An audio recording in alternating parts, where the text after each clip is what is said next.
Hello, this is Kim with Standing on Solid Ground. I am your host of this motivational and inspirational podcast. And the who is this or what is this? I am going to talk about a eunuch. A eunuch is a man who has been castrated, especially in the past, one employed to guard the women's living areas in the Asian court. Now, in the Bible, as I'm reading further, in Matthew 19 and 12, Christ described three types of people as unfit for marriage, namely those who have been castrated, those born in incapable with genital or that do not have genitals as a eunuch, and those who by their own free will chose for the glory of God's kingdom abstain from marrying. So I wanted to do a little bit more, and as we all know that the meaning of castrate is to remove the testicles of a male animal or a male. So why in depth were they castrated? The point was a eunuch castrated or a human male from remote enmity. Eunuchs were employed in the Middle East and in China in two main functions as guards and servants in harems or other women's quarters, and as chamberlains to kings, meaning that they did not want them to be aroused for anything. They wanted them to be solely for the purpose of guardship, especially around women. It was important for them to just be true to whatever position they were hired to do or stated to do in the presence of women, as well as to the chamberlains, to the kings.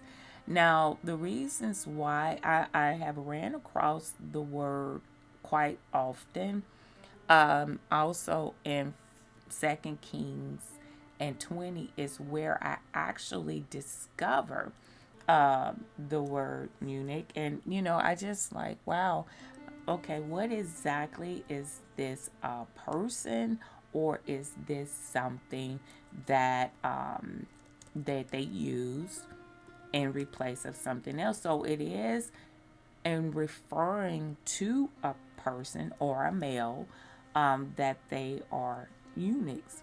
In Second Kings 2018, and I'm going to make this a little bigger. I don't know why I don't do that.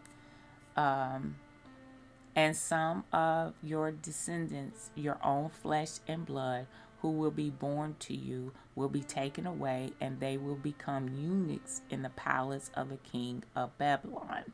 So this was the word of the Lord. You have spoken is good, Hezekiah replied. So Hezekiah was being the one spoken to.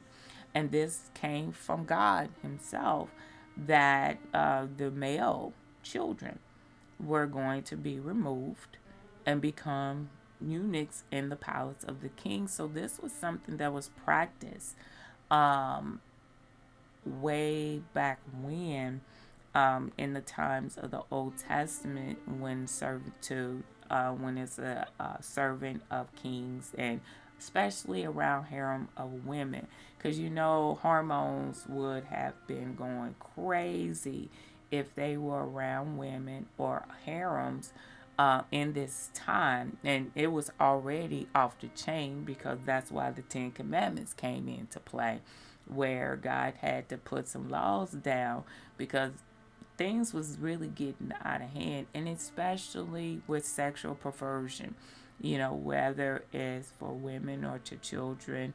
um it perversion has been around for quite some time, and castration was their way of bringing it under control whenever you had to do a job. Imagine if that had taken place in today's time. Imagine how many jobs would not be fulfilled by men if that was happening in today's time. And I thought that this was very, very interesting to learn, very essential to know what happened in the Old Testament and how much grace God has on us in today's time. That these things do not transpire into the under grace. That if this was to take place in today's time, I think that the being of service to a king or chamberlains, or to be a guard for the harem of women, there would be many, many, many that would not take that job in today's time. So again, that who is this? What is this? And I believe this will be more of what is this? A eunuch. And as we all learn today, is a man who has been castrated and employed to guard the women living in areas in the Asian court. So this is very profound for today, that God truly has blessed us to be under grace and not under the law, because again, this would be a job that many men, I do not think, will be wanting to do. That they will have to catch them when they were young in order to have this servitude type or guardship in today's time. This is Kim with Standing on Solid Ground. You have yourself a wonderful and blessed day.